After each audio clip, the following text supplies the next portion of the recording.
Good morning everyone, আশা করি তোমরা ভালো আছো, আমিও ভালো আছি। তো আজকে চলে এসেছি মাঠে।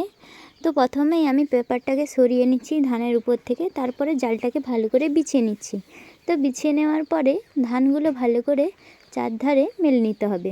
তো ধান টানা নিয়ে লেগে পড়লাম জোর কদমে ধানগুলো মেলতে মেলতে ভাবছিলাম এত ধান, এত সব এগুলো চাল তৈরি হয়, কিছু মুড়ি। তো এগুলো তাড়াতাড়ি কমপ্লিট করার পরে দেখতে ঠিক কেমন লাগছে চলো দেখাই।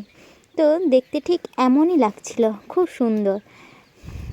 কেমন লাগছে জানিও তোমরা, আর ভিডিওটি ভালো লাগলে জানিও। আমি এখন বুলেট রানি নিয়ে বাড়ি চললাম। তো বাড়ি গিয়েই ফুল তুলতে শুরু করে দিয়েছি, কারণ এই ফুলের মরশুমে লাগবে আমার মাসি বাড়িতে অনেক ফুল। তো এক গামলা প্রায় কাছাকাছি বেশি ফুল তুলে নেব। তো এখন কিছুগুলো, আর ফুল তুলতে বেশ ভালোই লাগছিল, কিন্তু তেমন মন খারাপও হচ্ছিল, কারণ এই ফুলগুলো গাছে থাকলে খুব ভালো লাগে। দেখতে পেয়েছো এটা কিসের ফুল জানিও। এখন আমার বাড়িতে ধান কাটা হচ্ছে। তো এই জমিনে ধানগুলো ঠিক গাড়িয়ে আমাদের কাটা হয়ে যাচ্ছে। আর এই দিকে দেখো পাখিগুলো কি সুন্দর সারি বেঁধে বসেছে।